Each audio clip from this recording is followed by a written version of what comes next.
Βασιλόπιτα με αμύγδαλο. Εξαιρετική. Γεια σου. Χρειάζομαι μόνο 3 αυγά που θα τα χτυπήσω για λίγα λεπτά με περίπου ένα φλιτζάνι τσαγιού ζάχαρη.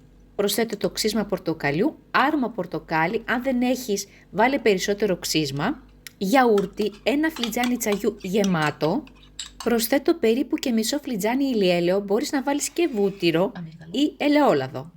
Θα προσθέσω και πάστα αμυγδάλου, μισό φλιτζάνι τσαγιού. Προσοχή όμως, εάν η πάστα σου είναι γλυκιά, τότε θα μειώσεις τη ζάχαρη.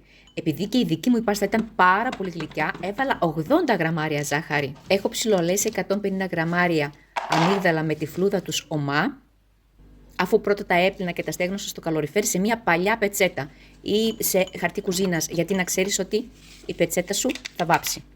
Και προσθέτω τα αμύγδαλα σταδιακά.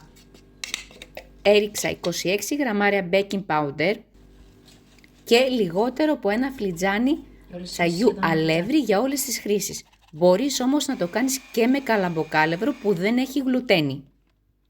Όπως βλέπεις το μείγμα είναι κάπως σφιχτό. Ανακατεύω καλά και γύρω από τα τυχώματα του μπολ και προσθέτω και 50 γραμμάρια χοντροκομμένα αμύγδαλα. Το αδειάζω σε λαδωμένο ταψί και κόβω κομματάκια γλυκό του κουταλιού πορτοκάλι ή φέτες κομμένες που τις έχω βράσει. Πετάω το νερό και τις ξαναβράζω με λίγη ζάχαρη. Αναλυτική συνταγή στο βίντεο στην περιγραφή. Οι δικές μου φέτες όμως είναι με άλλο τρόπο φτιαγμένες που σε λίγες μέρες θα ανεβάσω το βίντεο. Επειδή ήταν η πρώτη φορά που το έφτιαχνα, ήθελα να το δοκιμάσω και με κακάο και ήταν εξαιρετικό. Με χωρίς κακάο αλλά και με κακάο. Ψήνω σε προθερμασμένο φούρνο στους 160 για 1 ώρα περίπου. Και όπως είπα, ήταν η πρώτη φορά που το έφτιαχνα και βιαζόμουν να το δοκιμάσω, οπότε το έκοψα πριν το στολίσω. Φούσκωσε ομοιόμορφα. Βλέπεις, βγάζει ακόμα ατμό. Και δες πόσο μαλακά κόβεται. Τα κομμάτια που βλέπεις είναι από το πορτοκάλι. Είναι ζουμερό με άρωμα αμύγδαλο και πορτοκάλι και έχει πολύ ωραία κρούστα.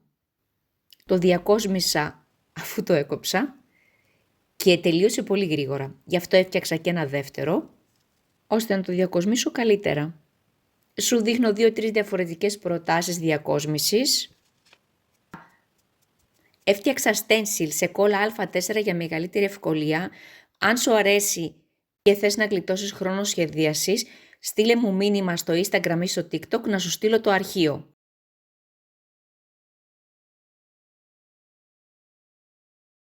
Το δεύτερο stencil, επειδή είναι λίγο πιο δύσκολο να κοπεί, μπορείς να το κάνεις αντίστροφα. Για μεγαλύτερη ευκολία να κόψεις τους αριθμούς και τα γράμματα και να τους τοποθετήσεις στη βασιλόπιτα, έτσι θα έχεις τη βασιλόπιτα με μαύρους αριθμούς και άσπρη βασιλόπιτα.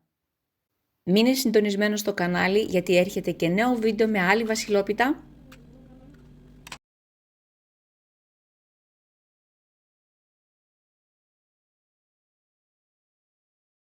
Το βάζω ειδοκάριδο και στα βουνά έβαλα ζάχαρη άχνη. Στα δενδράκια επέλεξα αλεύρι καρύδας και το καλή χρονιά ήθελα να το βάλω αλεύρι καρύδας, αλλά αποδείχθηκε λανθασμένη επιλογή. Έπρεπε να χρησιμοποιήσω ζάχαρη άχνη που είναι πιο λεπτή, ήταν πολύ μικρά τα γράμματα. Οπότε το αφαίρεσα και έγραψα το καλή χρονιά με τα αρχικά μόνο με καραμελίτσες. Το στόλισα από την επάνω πλευρά για να κάνω και από την καλή πλευρά άλλη διακόσμηση. Το γύρισα λοιπόν και από την άλλη. Αν σου άρεσε το βίντεο, πάτησε like και ενοποίησε το στους φίλους σου, γιατί αυτό μου δίνει δύναμη να συνεχίσω. Σε ευχαριστώ που παρακολούθησες. Σου εύχομαι χρόνια πολλά, καλή χρονιά και τα λέμε στο επόμενο βίντεο.